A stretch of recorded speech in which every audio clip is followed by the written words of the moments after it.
Welcome, ladies and gentlemen, back to the Boise Esports Arena. I'm your host, Bryce Jensen, joined by my co-host, Daniel, and we are here excited to bring you guys a full round of Super Smash Bros. Ultimate to round out our trifecta of games. And honestly, I think it's going to be a good one. Can Boise State continue their win streak and keep the 3 wins alive? I mean, it's a lot of pressure, but we know that Boise State's good. But we're just going to have to wait and find out and see how things go for them. They've been able to put up a real good fight in both Rocket League and in Overwatch so far. But we still got one more great thing lined up. Like you said, we do have Super Smash Bros. And I'm really looking forward to see how that goes with all the different characters you can choose from, all the different strategies, things like that. It's always super exciting. Yeah, last week we saw Boise struggle just a little bit, but eventually pull out the win against the University of Las Vegas. And I'm honestly expecting something a little bit similar tonight. And what are you kind of expecting to see out of Boise today, if you've kept up with their past few games? Well, something that everyone should know by now is that it's really important to learn from your mistakes. And so like you mentioned before, Boise State struggled a little bit last time, but I imagine that they can use that difficulty, even though they didn't end up winning, it was to a difficult extent. So I imagine they will be taking that experience and using it to mold how they play tonight, so that way they can avoid that potential mistake again. So.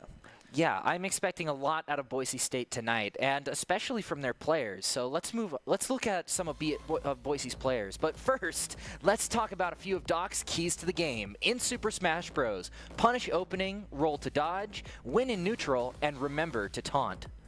A lot of these things are very important. They are the keys for a reason, like we see in other games.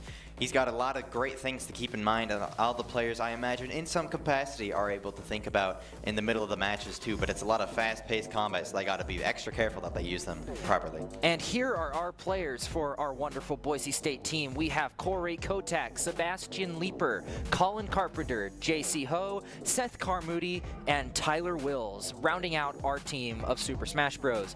And honestly, these guys have been playing really well over the past few weeks and just kind of learning from their mistakes, especially from their games against the University of Las Vegas and the one against Kansas 2 weeks ago.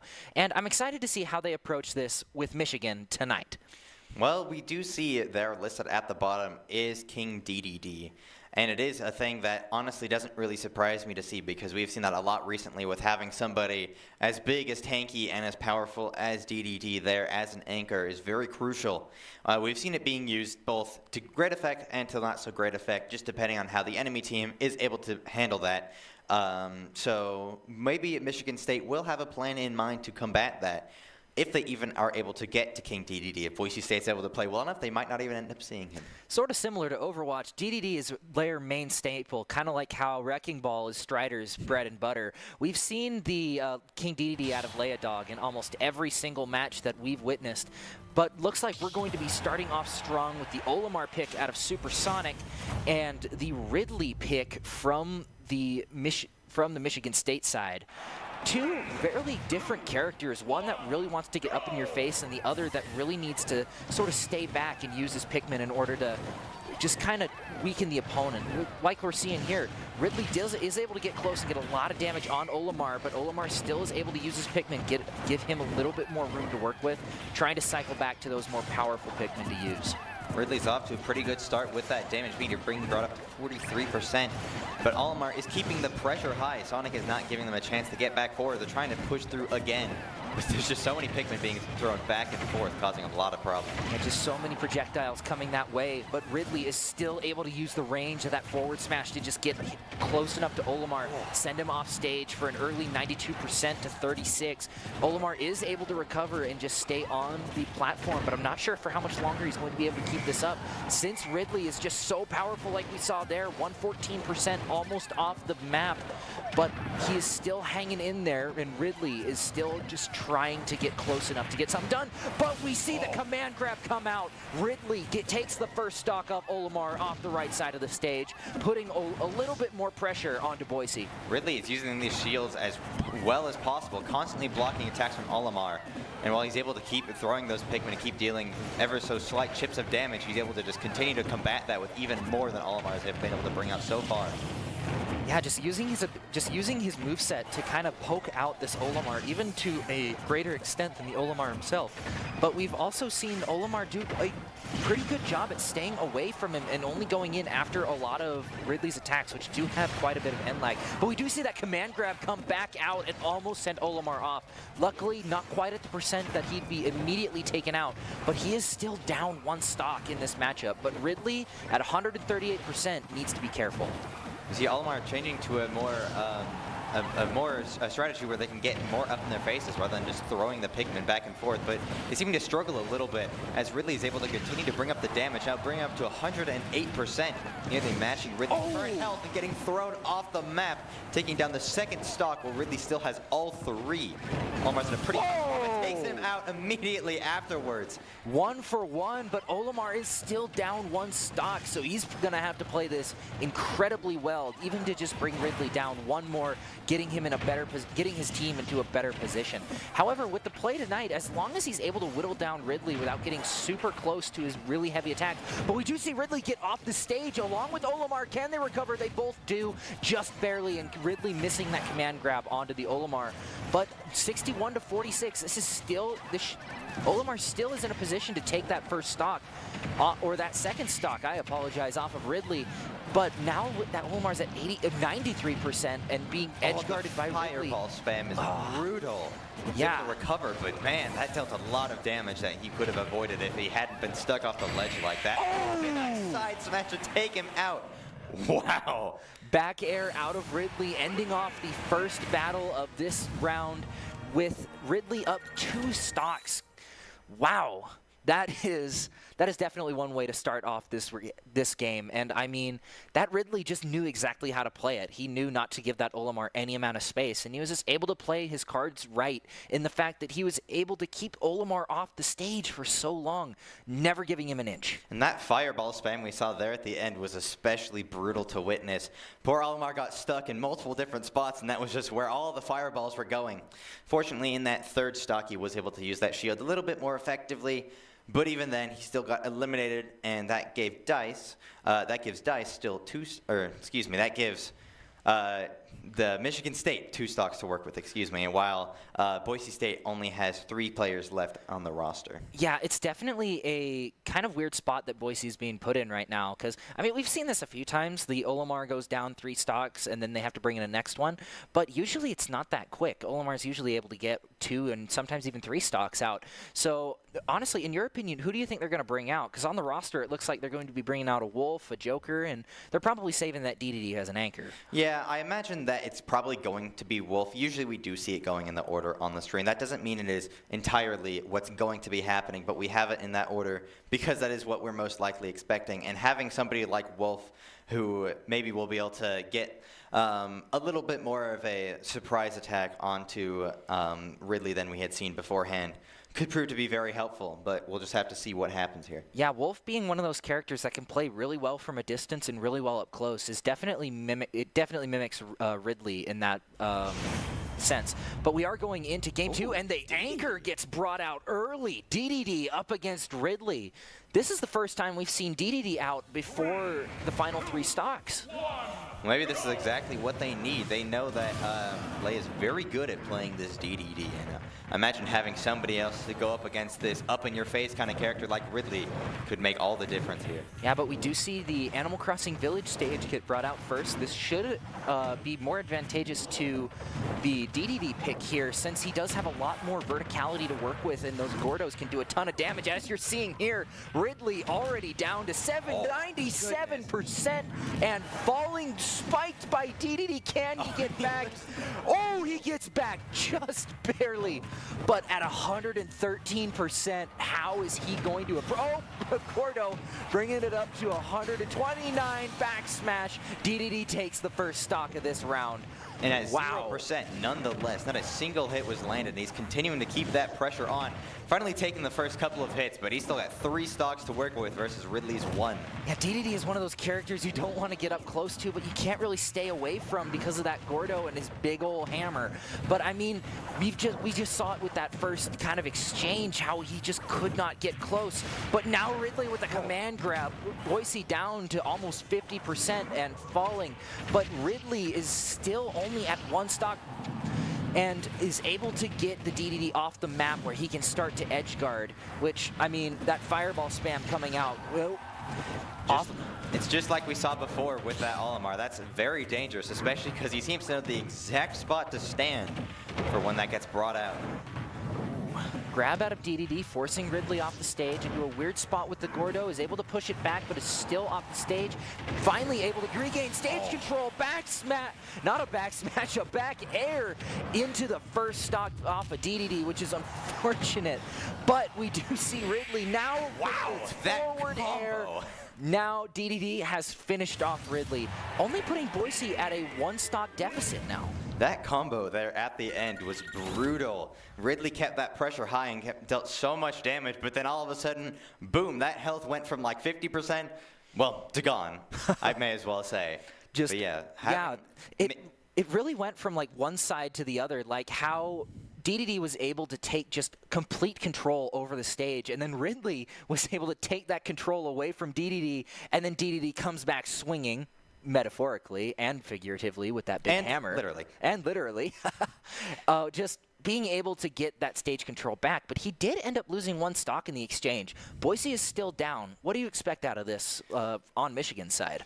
Well, for Michigan, I imagine that one thing that would be helpful is, well, I suppose a Falco. That may as well answer our question. Oh, but yeah. Having a more ranged character going up against a big heavyweight like DDD might be helpful. But that Gordo will still get up in his face, so it'll still make things very difficult for Michigan here.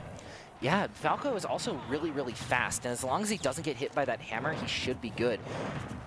We haven't seen the range projectiles come out on either side. Oh, nope, I spoke too soon. There goes Falco, but DDD with the first blow, but countered immediately by the Falco, bringing both players to around the same %. And honestly, Falco's kind of in the more precarious place here. Since he is the lighter character, he can be knocked around a lot easier, so he has to play it a little bit safer. But since he does have that reflectability, it means DDD is forced to not use his Gordo as much as he'd probably like. And that Gordo is especially difficult to land when there's all these platforms. Oh, wow. Forward tilt almost takes Falco off the stage, but an excellent recovery allows him to get back, get that combo, and both players that are around the same % once again. Yeah, having those platforms to hide under is helping Falco out quite a lot because the Gordo will bounce over the top of them. It's very interesting to see him hiding underneath them just so that way he can dodge all the Gordos being thrown constantly. Yeah, both players being at around the same % is definitely to more Falco's advantage here, since he has a stock to not waste, because no stock is ever really wasted, but he's got a stock to sort of play around with, feel out this DDD, since they are still up 1. And DDD really needs to find a good few stocks here in order to even out. And we see Falco trying to keep the pressure high, but that Gordo knocked him clean off the stage almost, and taking down that first stock. He's able to stay alive even then with 117%. They're a very balanced match right here. Both players are constantly at similar health. Oh, with that side attack, taking down that first stock. Yeah, like I said, Falco is just launched so easy by heavy attacks. Oh. But there goes DDD with the forward air into Falco, which is unfortunate. DDD's gonna have to find a way to get 2 stocks with only his 1 if he wants to even this up for Boise. But you know, we've seen it before, and I'm sure we'll see it again here tonight. But from the looks of things, he's gotta have to step up his game. 43% to 18. Falco is clearly in the lead right now. Having a character as wily and as small as Falco is making things difficult. He's still able to land the damage here and there, but he's just been jumping all over the place, not making it hard for DDD. Oh, and that combo right there, bring up to 73%. he does not have much here to work with, as Falco keeps the pressure high. Yeah, the Pokemon Stadium pick, like you said earlier, is definitely working out to Falco's advantage. We can see it here, even right here. DDD is being forced onto these platforms, and Falco's just able to kick him from below and just kick him while he's down.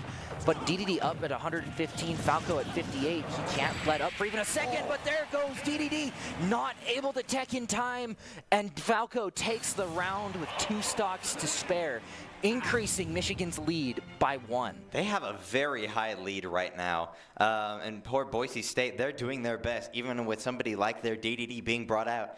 Their Falco is just a very good counter, because while DDD is very strong, does not really go anywhere when attacked, having somebody who's much smaller, faster, with range nonetheless, made it very difficult for DDD to get up close, and we saw that being brought out to its full advantage there. Yeah, Falco using his speed to just zip around the stage at lightning speeds, using those platforms to his advantage so DDD couldn't drop, just getting the damage that he needed in order to get those 2 stocks that he needed was definitely what we wanted to see out of the Falco, and it was probably what it's what we could have expected. We wanted one of those faster or they probably wanted one of those faster players to help the Spartans sort of get rid of that anchor that DDD was. Something else that I'm noticing is Michigan State has been doing an excellent job at blocking and parrying. I'm seeing the shield get brought out many times, more so than we've been seeing from Boise State, and it has been done very effectively, because Boise State is put in a spot where they're having a hard time getting any damage brought out. So while they're still able to take down stocks and be able to deal damage where necessary, Michigan State's just being a real big pain when it comes to blocking so many attacks. Yeah, and to get that in addition to Falco's down special, which is a reflect move, it sort of restricts one of DDD's most pivotal abilities, which is that Gordo just not really being able to go in with that fear of it just reflecting and dealing a ton of damage back to the user. But I'm interested to see how they go into this next round with the Joker pick into Falco, trying to match speed for speed. And this should be interesting with the Pokemon Stadium small pick. I expect this to be a little bit more balanced than we saw last time. Like you said, speed for speed, so seeing both of these players be able to dodge each other much more efficiently than DDD might have been able to. Might make this more balanced than we saw in the last round. Yeah, I would have expected the Joker to come out more from the Ridley, just to get that just to use that Rebel Guard to his advantage and build up his persona super fast. We are seeing it built up really quick here with Falcon just getting tons of damage, but that persona comes out with the counter to end that streak early. And now Falco might have to run away a little bit here. Arson is an incredibly powerful ability, just allowing Joker to do a ton of damage, in which we can see here Falco's already at 46% from 0 pretty much, but Joker at 100% right now and just needs to play this a little bit smart, especially with Arsene finally going off cooldown. Joker's able to keep a lot of damage high, but this Falco is proving to be very dangerous, doing well against a big heavyweight character and now doing well against a smaller character. We just started the round, of course. We can just have to wait and see how this pans out. But things are looking kind of rough for Joker right now at 144%, being launched right off the map, taking down that first of 3 stocks while not even losing one of his own. Yeah, the issue with this map is that the advantage goes to whichever character can control that low ground and force them up high. Like we've been seeing this Falco do, he can just punch upwards at these characters on these platforms. Because of his hitbox being so long, Joker already down to 77%. And without even taking a Falco off the stage, and just unable to find that recovery. That is unfortunate, and the last thing Boise wanted to see out of that exchange. And Falco took 0 damage on that previous encounter. Obviously, we see here now that it's changed, Joker being able to deal a little bit of damage, but only 1 stock remaining versus 2 for the Falco. It is a very tough spot for Boise State right now. Yeah, if Falco can manage to win this without losing a stock, that puts Michigan up an extra 3 stocks in the matchup, putting a ton of pressure on their final player to do honestly what everybody else couldn't and just get those 3 stocks down with 1 person. But we do see Joker's Arsene come back up, and he's able to push in with this Falcon. And since he's at 121%, he needs to play this a little bit harder. Joker not letting up the pressure while he has this extra damage out, but his Arsene is quickly running out here. He needs to find something on this Joker, which he does. Unfortunately, not enough to kill, and the Falcon is able to come back, but not before taking a ton of damage in the process. When we see it being brought out even more, Joker able to launch him off the stage. Once again, he's at 152%. Joker's able to keep the pressure high, but Falco was able to get back to that neutral stage. And now is comboing Joker, who is very, very high on that damage counter. Very, like, the next big attack might mean what happens for this next stock. And we see that being brought to Falco. They're now both down to 1, but Joker is at a huge disadvantage here, being at 105 versus the 0. And there he comes back to bite him with the forward air from Falco. Round with Falco still having 1 stock remaining going into Boise's final player. You know, in the Halloween spirit, I expect things to be scary, and I am having to say that this Falco fits the bill perfectly. They've been able to take down many, many stocks on Boise State's side, and they are still kicking. The only one left is Boise State's Wolf from the dock, and that is all that they have left to go up against the many 7 stocks that Michigan State has to work up against. And especially with this Falco being so dangerous for Boise State to go up against, this is looking very, very problematic for Boise State. You know, I think there is still hope out there. We saw Wolf clutch up a lot of fights that should, in theory, not be winnable. But at the same time, I am a little bit nervous since the Falco has been able to take out 2 players with only 3 stocks and still having 1 remaining. It's all going to come down to who utilizes the terrain the best, and I feel like we've seen the Falco, I'm sorry, do the better job at just controlling that low ground, punching upwards, and just getting those stocks in places where you wouldn't expect it. We'll be seeing that in this next round too, I imagine, as we get things set up for the potential final fight of this first round, depending on how Wolf does here. We might be seeing how well Falco is able to continue using the maps to their advantage, something that is always very crucial. But maybe Wolf has that similar skill at their disposal and might be a bit of a pain for this Falco to deal with. We'll just have to be seeing here soon as we go to this final, or potentially final match. Yeah, potentially is a big word there, since Wolf, in theory, does have the advantage in this first round, with Falco having only 1 stock to his name. Wolf also being a heavier hitter, while we did see King DDD unfortunately fall, even though he is a very heavy character, Wolf is also kind of quick for how much damage he can do. And we see those blaster fires being traded, which allows him to just get some early chip damage, putting him in an early lead. But I mean, 1% really isn't that much in the grand scheme of things. Speaking of leads, we see that combo that we've been seeing get brought out multiple times by this Falco being put on the Wolf. Just the same we saw before, now putting him at a disadvantage, but Wolf is trading that damage right back onto him. Yeah, Wolf is, while they're from the same universe, being Star Fox, Wolf is definitely does a lot more damage in comparison to everybody else from their roster. Falco can do a ton of damage with his really quick attacks, but as long as you're able to avoid them and get your hits in, you can see what we're seeing right now. Wolf just able to get a ton of early hits. Falco already at 128%, put in dangerous territory, and if Wolf can take him out here, he's put on even footing for his next round.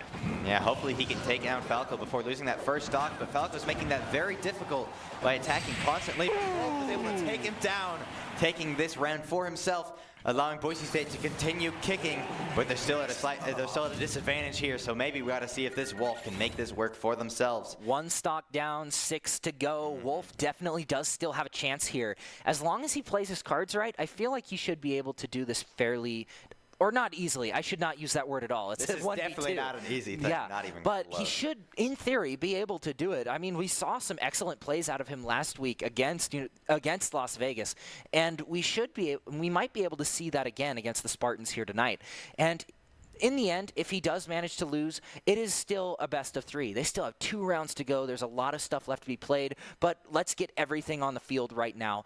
Let's see. I want to see Wolf take another 6 stocks before we end off tonight. Yeah, well, Wolf has to go up against a Ness and a Sora, which, depending on how those players play and how well they know their characters and are able to utilize their skills to their max capacity, things could either work very well or very poorly for Wolf, or maybe somewhere in the middle. We'll just have to see. Maybe he'll be able to take down another one of Michigan's players, or maybe Michigan will be able to stomp them into the ground for this first round and take it for themselves. We'll just have to wait and see as we get prepared for the next matchup that Boise State will be going up against Michigan State. Wolf versus Ness or Sora.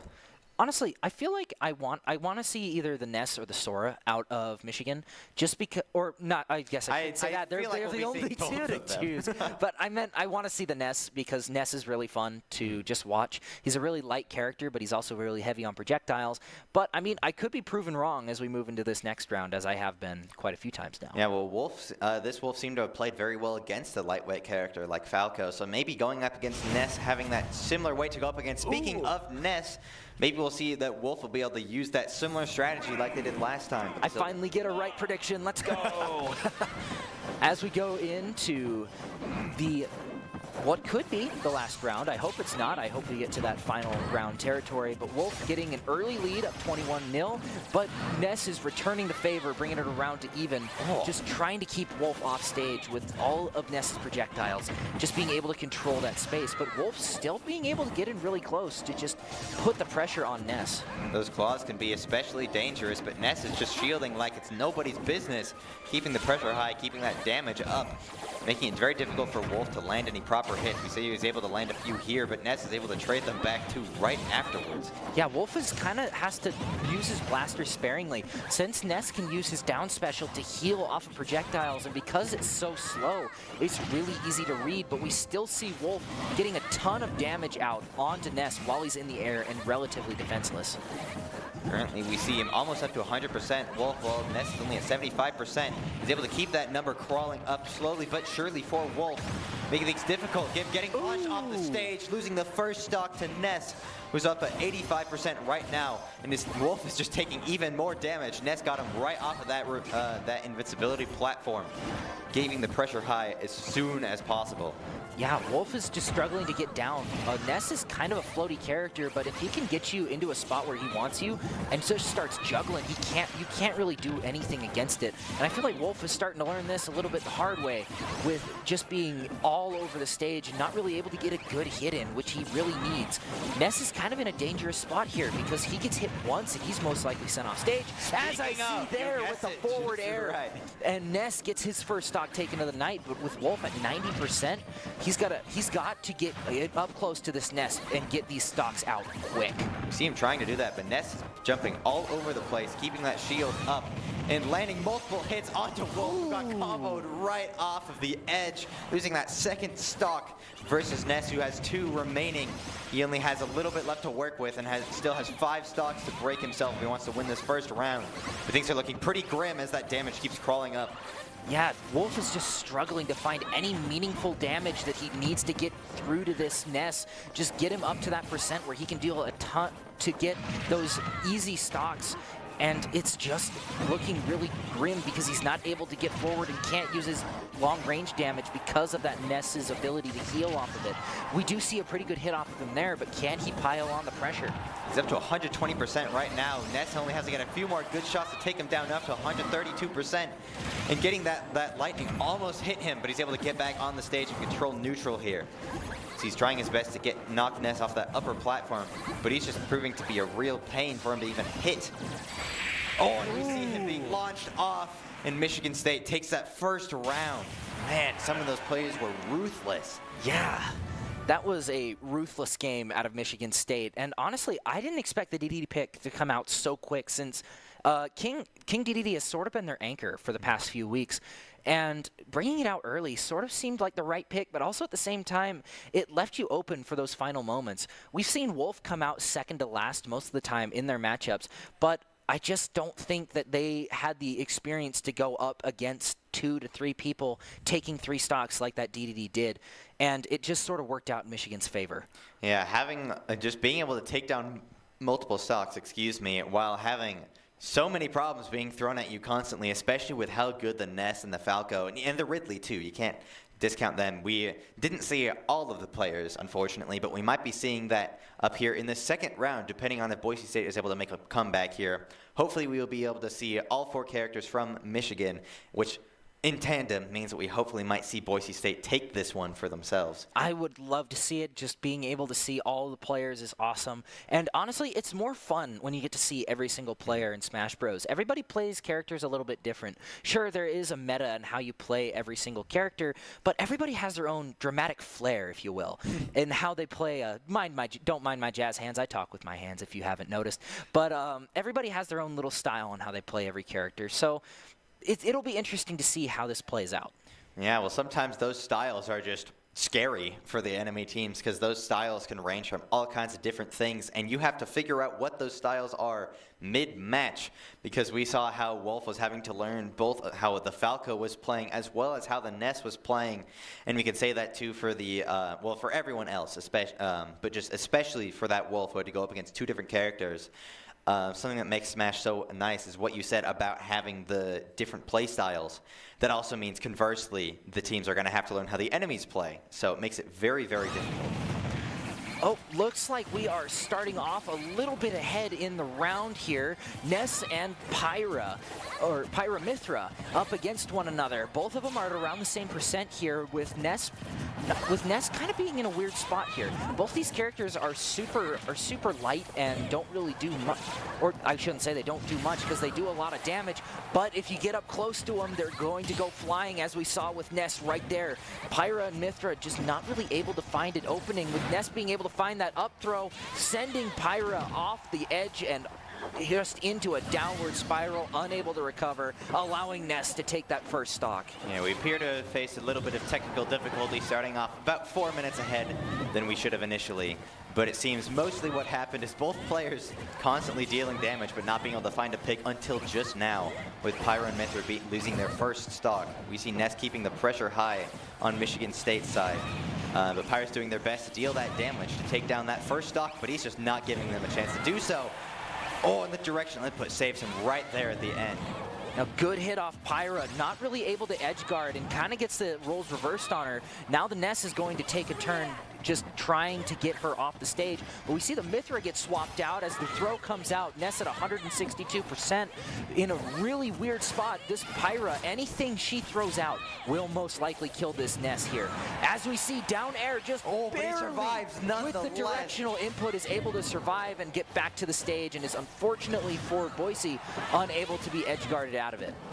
And up to 187%, 190, 200%. He stays alive even then. We do not see the damage meters getting brought this high very often, but this Ness refuses to die until now. Being taken down, losing that first stock at a slight advantage here, with Pyra and Mithra being at 54% and climbing as they constantly pepper the damage the moment they get off of that revive platform. Yeah, Ness just dropped down, did a ton of damage, and is still climbing. Mithra at 120% and going up. Ness only at 11 going into his second stock. Boise is at the disadvantage here, but I feel like they still can play this really well with this matchup, since Pyra and Mithra can both deal tons of damage to these light characters. As you're seeing here, Ness already up to 39% from one combo, but now Ness has to find that one source of a high damage to get Pyra and Mithra down that second stock. Ooh, having the wide amount of space that those hits can cover from Pyra and Mithra is very helpful and proving to be difficult for Ness, but he still gets the elimination and is still at 2 stocks versus her 1. Yeah, Mithra's still able to find quite a few hits on Ness, even though they are now at 19%. And they are able to recover, even though Ness is doing a pretty good job with the edge guarding. PK Fire's coming out, not really able to find its mark like Ness probably would like it to. Spartans are doing a great job at controlling this centerpiece and just not letting Pyra set up for just about anything. But we do finally see Ness get knocked away for Pyra Mithra to finally get something done here. See Mithra continuing to do those up air attacks that are just constantly launching Ness all across the stage, but he's still able to try his best to stay in that neutral platform, be able to retake control of it himself, and he's able to hit with that lightning bolt. Mithra's able to get back onto that center stage, but is struggling. Ooh, Ness is able to recover without the use of his up special, just being able to get up top. But the parry mechanic from Pyramithra is coming in handy, just trying to get him off.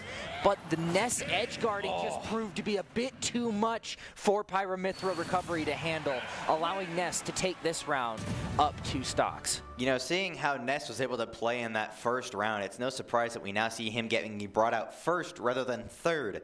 And we see that being used again because he only lost 1 stock, was able to take down Pyra and Mithra all the way. So maybe we'll see someone like Olimar King DDD might have a better chance than Wolf did in that first round.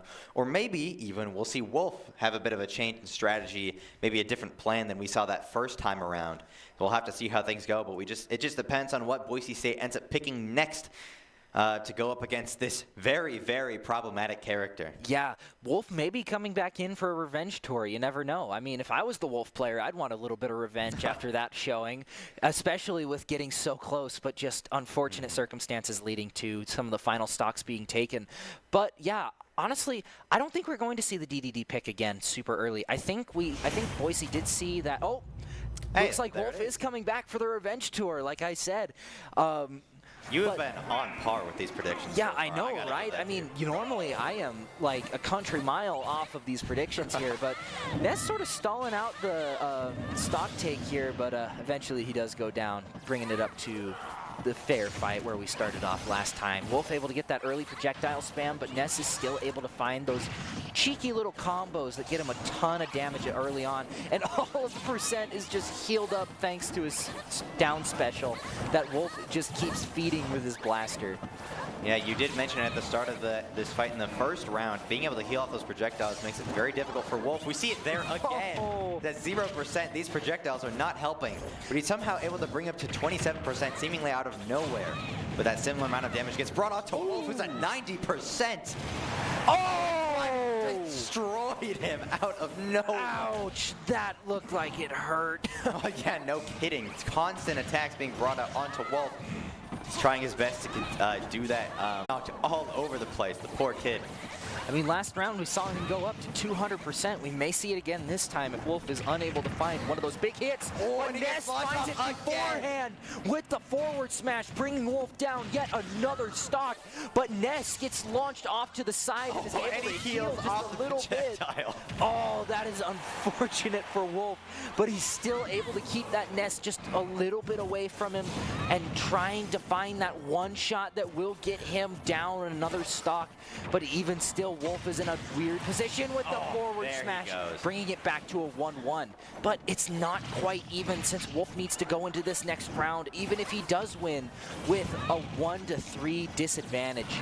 This Ness is awfully stubborn, refusing to go down when Wolf wants. Imagine Boise State will be able to take them down with either Olimar or DDD, and then we'll see whoever else Michigan has got up next. But this Ness is just this is just Michigan's card that they wanted to play when they decided, nope, I feel like winning these games. Nah, I'd win. Oh, okay. You know what? But yeah, it's really been a dominant performance from this Ness, just being able to play into what you'd expect to be his counters, right? Wolf being one of those heavy-hitting characters who can also move fast and avoid projectiles. But it just seems like no matter what he did, he was always in a PK fire, always in a combo, always off the stage, where Ness was able to take advantage of his, well, strengths and just dish out tons of damage that Wolf was unable to compete with. We'll have to see if that gets brought out again. Depending on if we see Olimar or DDD, it'll be a completely different play style on Ness's part.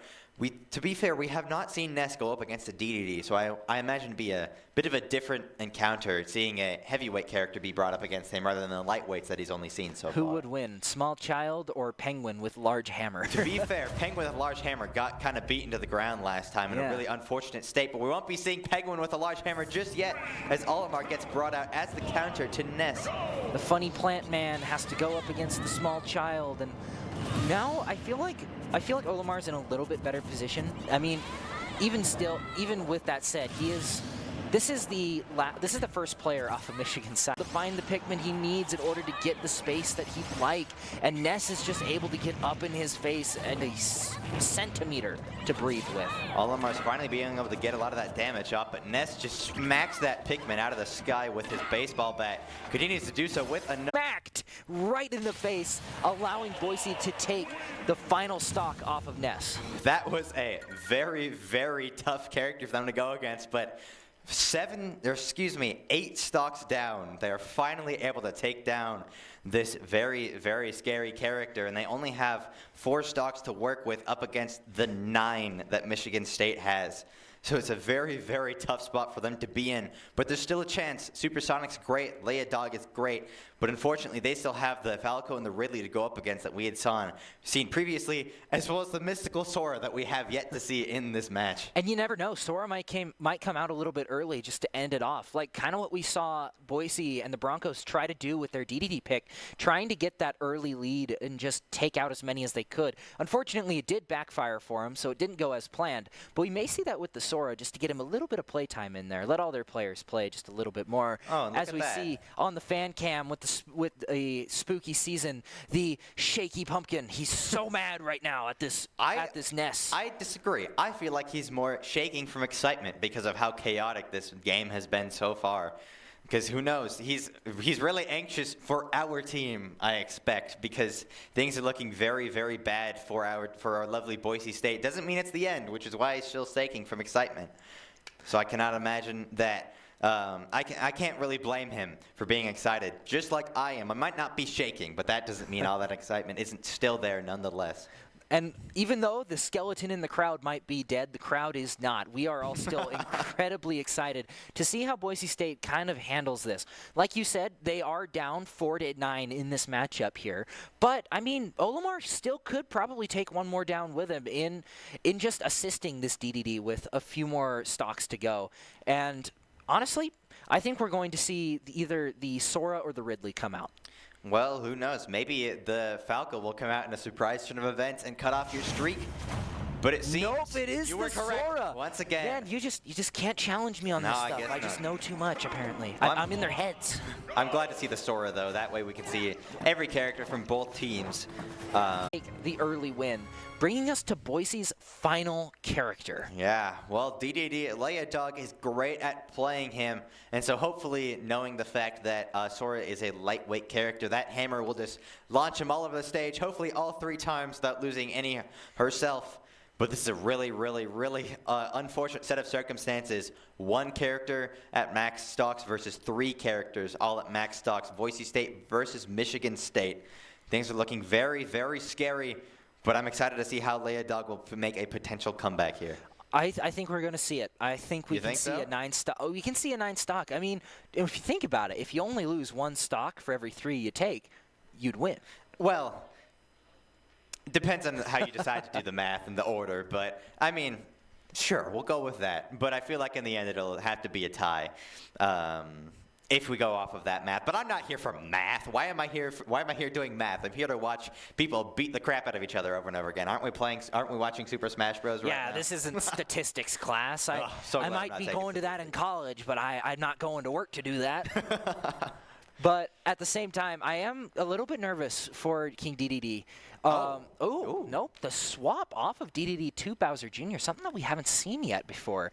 Maybe it's a sleeper pick that Leia Dog is sort of saving for a mysterious occasion? Well, hopefully the mysterious occasion is a near full sweep. Maybe this Bowser Jr. is the switch-up that they need to be able to take down the 3 of Michigan State's characters. But I'm looking forward to see how this goes because this is going up against what Leia Dog usually plays.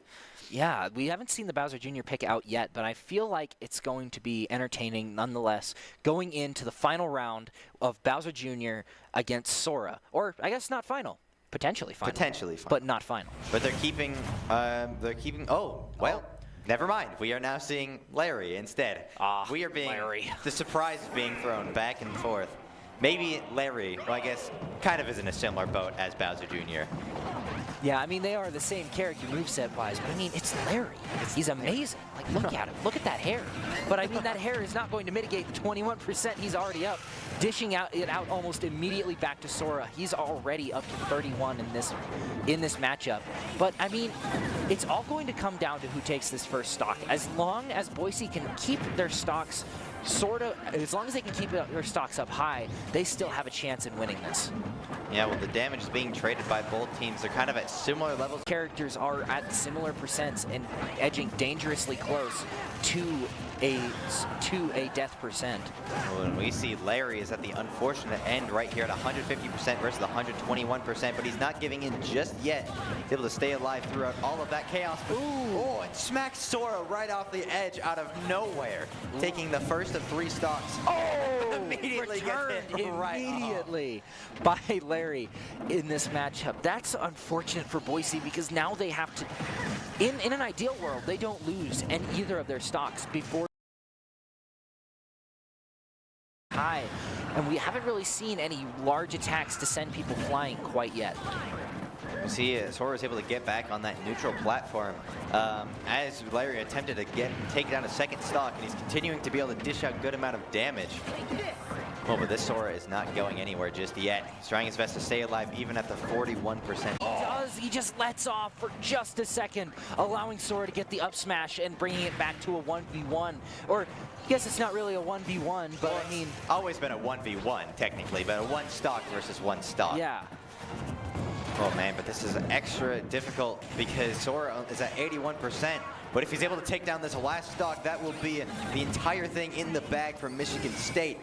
Yeah, getting that juggle he needs just to get Larry back up to a percentage where he's somewhat equal. Sora's doing a good job at keeping him away for just long enough to get his attacks in, but also using his specials to zone out. Larry is from getting a good shot, and he gets it. Sora wins against Larry with only 1 stock left to his name. A up 2-0. Wow.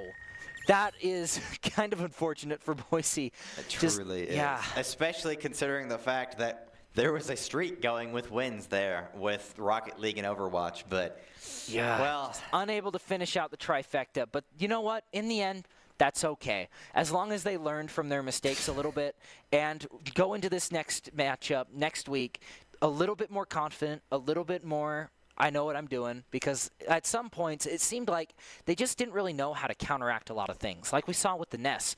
Ness being able to take, what was it, 7 or 8 stocks before finally going down? We'll just go with that. But yeah, those so many of Michigan's characters were, well, every single one of Michigan's characters were dangerous, especially with the Ness. But we saw Sora being brought out right there at the end, causing problems for the poor Larry, who's at the brunt end of that Keyblade. And so unfortunately for Boise State, they put up a real good fight, but Michigan State just seemed to have a bit better, they seem to be a bit better in terms of skill, strategy, general knowledge, whatever it may be. It allowed them to take this match for themselves.